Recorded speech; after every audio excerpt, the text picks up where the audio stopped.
हमारे इस चैनल को लाइक करें, सब्सक्राइब करें।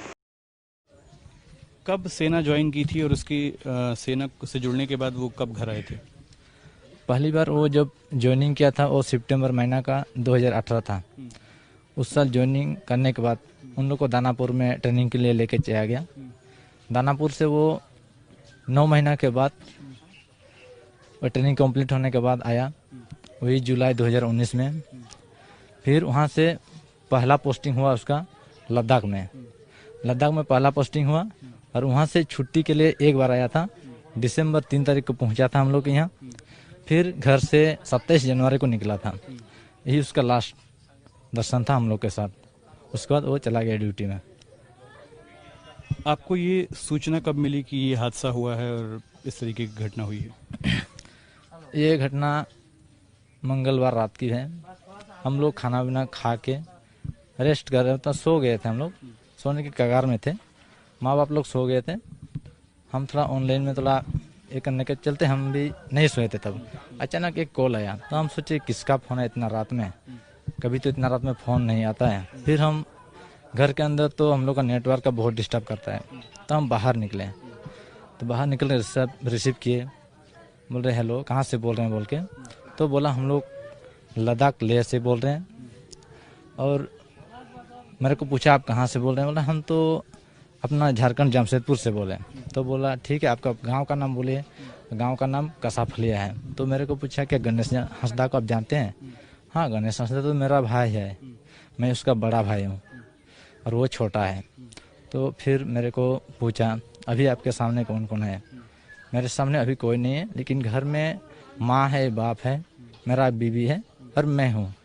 अभी फ़िलहाल 4 आदमी हैं हम लोग। तो फिर बोला कि आप लोग सुबह न्यूज देखे हैं क्या, इधर जो चीनी के आसानी के साथ कुछ चल रहा है? तो हाँ ऐसा देखे थे, लगभग दोपहर के 12 बजे ये देखे थे कि एक कर्नल और 2 फौज हम लोग का शहीद हुआ है बोल के। तो बोल रहा है नहीं बाबू, 2 नहीं, हम लोग का बहुत शहीद हो गया है। तो जो बहुत शहीद हो गया है उसमें से आपका भाई भी आज शहीद हो गया बोल के मेरे को जानकारी दे दी। तब तो मेरा होश उड़ने लगा, क्या करेंगे क्या नहीं, पसीना छूटने लगा, कुछ भी याद नहीं आ रहा था। पूरा मतलब अंधेरा अंधेरा सा लग रहा था मेरे को। तो फिर वो मेरे को बोले आज मत बोलिएगा घर में, आज आपको जानकारी दे रहे हैं क्योंकि आज रात हो गया है, माँ बाप लोग सो गए हैं, तो उसको अभी मत जगाइए, नहीं तो रात भर आप लोग का बहुत दिक्कत होगा, इसलिए आप सुबह सब जानकारी दे दीजिए। फिर हम किसी प्रकार अपने मन में रखते हैं। मेरा तो नींद तो नहीं आया, मेरा रात का नींद पूरा चला गया। इधर उधर रात भर, एक बार बाहर निकल रहे हैं, एक बार अंदर जा रहे हैं, अपना बीवी को तक नहीं बताया। फिर ऐसा करते करते जब 2 बज गया, हमसे और सहम नहीं हुआ, तब मैं अपने माँ बाप के पास चला गया और सब कुछ उन लोग को बोल दिया। फिर बोलने के बाद तो सबका दिल इतना धड़कने लगा कि हम लोग रो ही नहीं रोक पाए। रोने का इतना रोए कि और आंसू भी रोक नहीं पाए। फिर ऐसा करते करते सुबह हो गया। फिर सुबह हम लोग सोचे चलो यार कल तो फ़ोन आया, आज एक बार ट्राई कर लेते हैं। सुबह हम लोग फिर ट्राई किए, फिर फ़ोन लगाए तो उसमें स्विच ऑफ बता रहा था। सोचे चलो यार बड़ा साहब लोग है, हो सकता है उन लोग ड्यूटी में होंगे, आज अभी उसका हो सकता है रेस्ट किया हुआ है। तो हम लोग बहुत परेशान नहीं किए, चलो हम लोग कम से कम थाना में तो थोड़ा बहुत इन्फॉर्मेशन मिला होगा, अगर हुआ है तो थाना में हम लोग इन्फॉर्मेशन फ़ोन करवाए अपना उप मुखिया बासुकिस्कू जी से, फिर हम लोग का मुखिया मतल मंडी जी से। तो उन लोग फिर रिप्लाई में मिला कि बाबू उन लोग को मालूम है कि ये हादसा हुआ है, लेकिन हम लोग का है कि नहीं ये तो हम लोग को अभी तक इन्फॉर्मेशन नहीं मिला है। ये टाइम था लगभग वही 8:30-9 बजे का टाइम था। जब आपने अपने माँ बाप की चीज़ें बताई तो फिर उसके बाद से अभी तक का क्या उनका बर्ताव है, क्या कह रहे हैं वो लोग? देखिए माँ और बाप ये तो भगवान का रूप है। जो भी अपना बेटा को देता है वो अपने से अपने खाए या ना खाए, लेकिन बेटा को तो पहले खिलाएगा। उन लोग का बहुत सपना था, एक सपना एक उम्मीद लेके हम लोग को बड़ा किया, पढ़ाई करवाए। हम लोग का तो कुछ नहीं है, ज़्यादा ज़मीन जायदाद भी नहीं है, ज़मींदार आदमी भी नहीं है, मजदूरी करके काम चलाते हैं। घर में बकरी भेड़ सब पालते हैं, उसी से हम लोग का गुजारा होता था, पढ़ाई होता था। कभी भी जरूरत पड़ता तो भेड़ बेचो, वो मुर्गा बेचो, ये सब करके हम लोग जो चलाते थे। बाद में जो दोनों हम लोग बड़े होते जा रहे हैं, हम 2011 में मैट्रिक का एग्ज़ाम दिए, उसमें भी मेरा फर्स्ट डिवीज़न आया। उसी टाइम मेरा भाई भी बड़ा होते गया।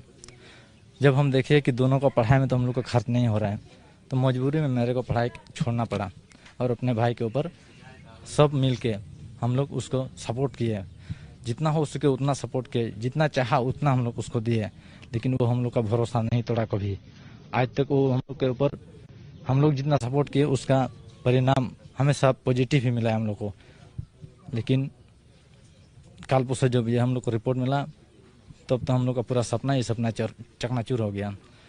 जितना हम लोग सोचते थे, जितना हम लोग सोच के आज तक चल रहे थे, वो सब हम लोग का पूरा, मतलब अभी ऐसा लग रहा है कि अंधेरा में हम लोग हैं। लेकिन जिस टाइम से माँ बाप को ये पता चला है, रो रो के बुरा हाल हो गया है। अभी भी हम लोग इंतज़ार में हैं। अभी तक तो हम लोग का मतलब बॉडी तक नहीं आया है। पार्थिव शरीर कब तक आएगा, इसके बारे में कोई जानकारी दी गई है? इसकी जानकारी जो फ़ोन में बोले थे उस टाइम बोला था कि कल तक पहुंच सकता है। फिर कल भी हम लोग इंतज़ार कर रहे थे, कल भी बोला कि कल को आएगा। आज भी हम लोग इंतज़ार कर रहे हैं, अभी भी कर रहे हैं आज, लेकिन कब आ रहा है नहीं आ रहा है ये तो हम लोग बोल नहीं पाएंगे। बस हम लोग तो इंतज़ार कर रहे हैं। सबका रो रो के हाल हो रहा है, बुरा हो गया है। अभी मेहमान सब आया हुआ है, दोस्त लोग आया हुआ है, सबका इंतज़ार है कि अंतिम दर्शन कर लें, लेकिन सबका भी इंतज़ार में है। हम समझ सकते हैं, और आपके साथ पूरा देश है। आप अपना ख्याल रखिए, हिम्मत रखिए। और ये शहीद गणेश हांसदा के भाई दिनेश हांसदा हैं, कह रहे हैं कि बचपन से हम लोगों ने सपना पाला था कि इस गरीबी से बाहर निकलेंगे, और उसी के लिए छोटे भाई को पढ़ाया लिखाया, बड़ा किया। सपना ये था कि दिन जब गुजरेंगे